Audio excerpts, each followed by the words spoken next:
Okay, Tony's right. How are you? So, this video is about my literary magazine that I'm starting. So, the name is Cinnamon. It's not spelled like cinnamon the spice.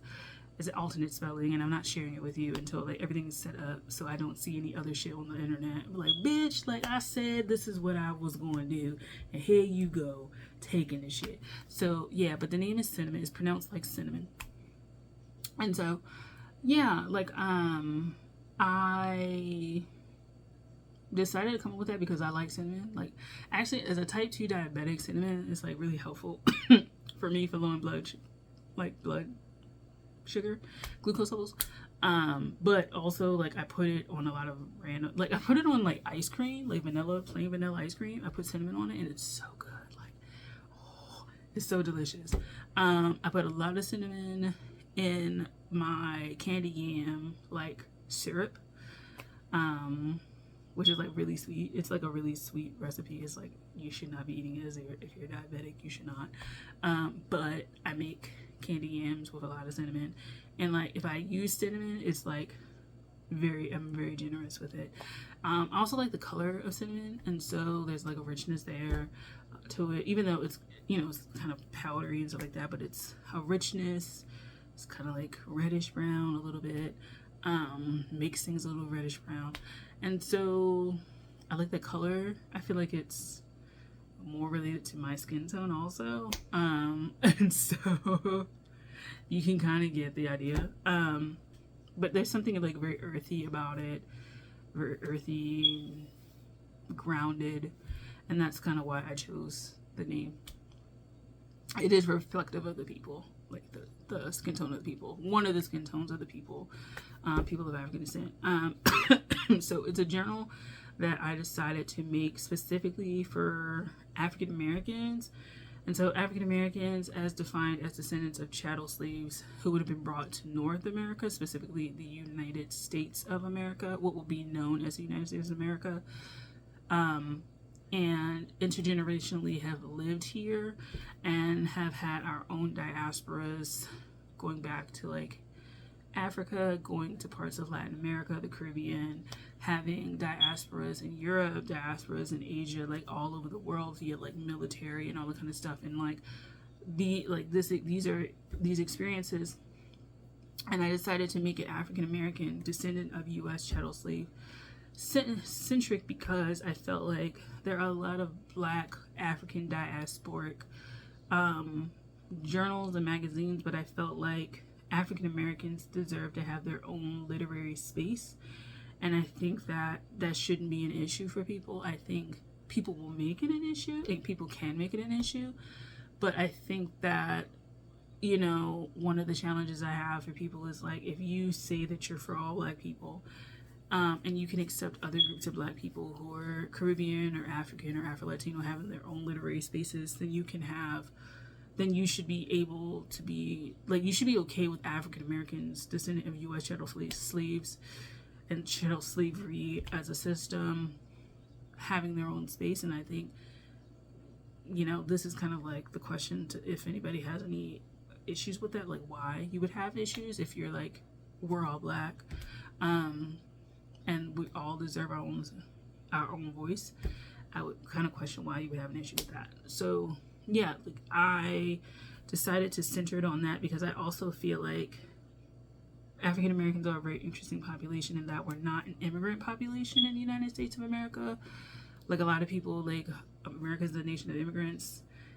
Okay, sure. You completely ignore the indigenous people, and then like African Americans straddle, like they're in this weird complicated space.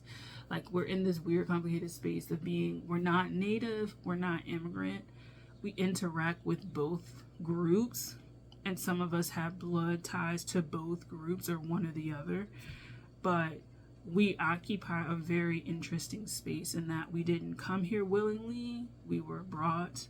And if we don't really have indigenous blood, we're not tied to the land in the same way as an indigenous person would be tied to the land, and so it's like this weird occupation of space, like liminal heritage space, that we exist in, and I think that it deserves to be told. And there's so many niches within African American descendant of U.S. chattel slave culture.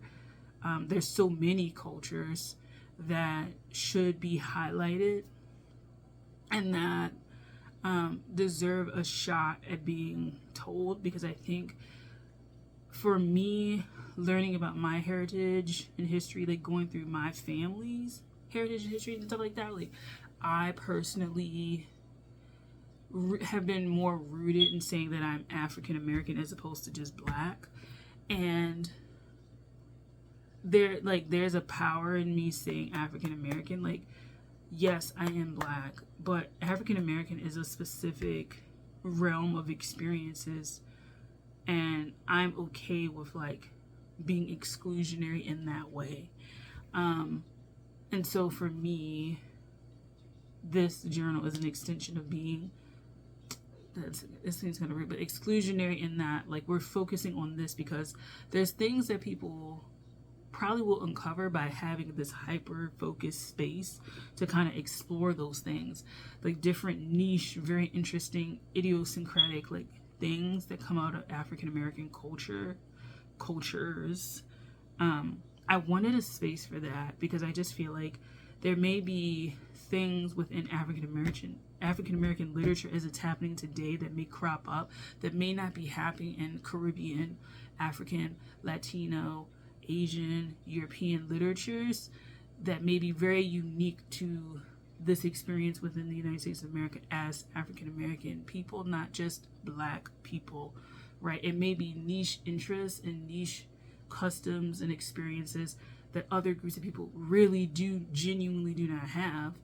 And by not, we're all this in this together, which yes, we are, but we're not all in this together, whitewashing it. Well, not whitewashing, but like POC washing it or black washing it, which is flat blackening it.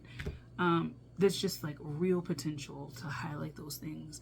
And I think there's some people who like may want to be in that space instead of the larger Afro-diasporic space, even though we know we're in that space, but our unique experiences sometimes may not be understood or given the light that it needs, or the eye that it needs, by virtue of being American, right?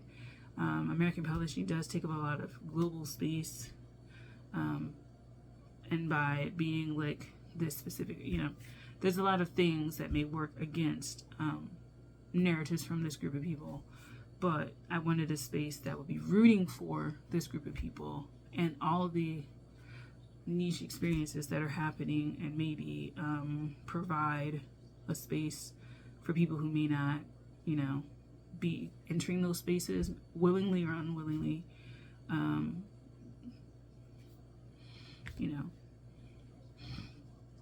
I just wanted that. And so, yeah.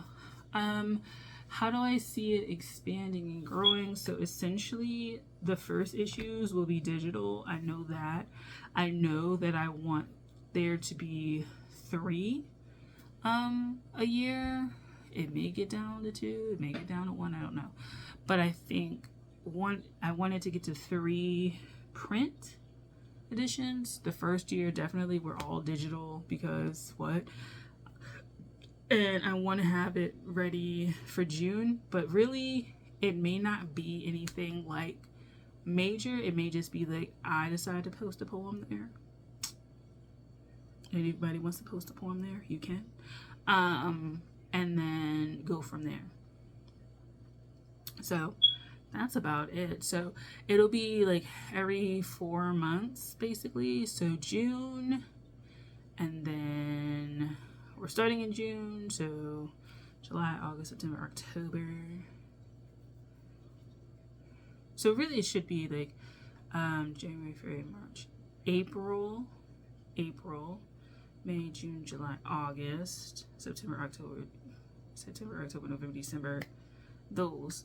But I want to start it around Juneteenth. So yeah, but if not, then we'll just start it in the fall. That's fine.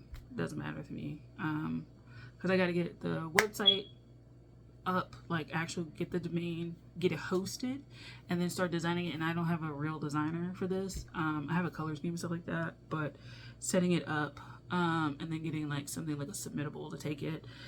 I have worked both. Like submittable seems pretty okay for what we're trying to do. Pretty low scale. I don't see myself getting thousands of submissions, and honestly I'm capping it. And that is something that I learned from working behind the scenes and working on the journal this year, this semester. We're gonna cap the submissions because there's no way that, if it's just me for right now, people who want to help, they, you know, I've been trying to recruit people if they wanted to, but if it's just me, I'm sorry, I'm not reading 100 submissions for like poetry, and then I'm like, oh yeah, 1 to 3 poems, and you give me 3, and like 400 people have submitted. Girl, like, I'd be like, you will hear back from me in the winter. So I'm capping it probably at the first like 50 maybe. Give me 1 poem. And I am interested also in nano microfiction. I'm sorry, I'm not a flash fiction kind of person in terms of like me reading and giving you like reading or giving feedback. Like I'm interested in nano fiction and stuff like that because that's what I like to write. And I think that that is a realm that I feel like Black writers in general do not explore. Like I feel like we explore the short story, but we don't explore nano micro fiction. And I'll say up to flash fiction. We're very much on the short story, novella, novelette, novel realm, epic realm. But that really micro space, I have yet to see it. And so if you have any like micro, nano, even flash fiction Black writers, definitely let me know. Because I would be interested in either reading about them, getting to know them, all that kind of stuff. It's just a great realm to explore, and I have gotten published with one story, and so I want to continue doing that. So that is kind of where I am. Like I said, name Cinnamon, interest in poetry, interest in nano, micro fiction, and kind of like memoir, creative nonfiction type stuff, CNF, whatever, type things. Also nano, micro, memoir. Because again, I think it challenges you to get to the heart and meat of what you want to write. And again, don't see a lot of Black people, or am not familiar with a lot of Black people in general, let alone African American, in that space. And I want to create a lane for that space. And I think it could get really interesting with technology as we develop and grow, how that works. What else? Yeah, that's about it. I'll give you guys actual like details about submissions as I create this website and get it up and running. But as of right now, that's the vision, and that's why I started it. And I hope that it has a long life. I hope it has long life, but I really wanted, I felt called to make a space that was specifically for African Americans, the descendants of U.S. chattel slaves and chattel slavery as an institution in the U.S. I just felt like we have a unique enough experience in the United States of America, being who we are, and having the length of history that we have here, and how we've interacted with both indigenous people and like European and other immigrant groups, that our experience is just a very, I think, unique experience. And I think writing about that unique experience on that basis of like this weird cross-pollination of culture, and that, you know, we're literally this, you know, if you're in the Western hemisphere in general, you're kind of a brand new sort of human, and that migration patterns were altered in very significant ways with transatlantic slavery that I think the world had not seen before, and that it just, I don't know, I just feel like African Americans occupy a very just interesting space based on all of those events that have happened. And so yeah, so that is it. That's it. So thanks for watching. I'll talk to you guys later. Peace out. Yeah, because this is the last video I think I'm going to do for you guys, and then the break will really commence. And so yeah, I gotta just do my portfolio, but the break will really commence. I'll have time to actually like figure out what I want to do and go from there. Okay, so thanks for watching. I'll talk to you.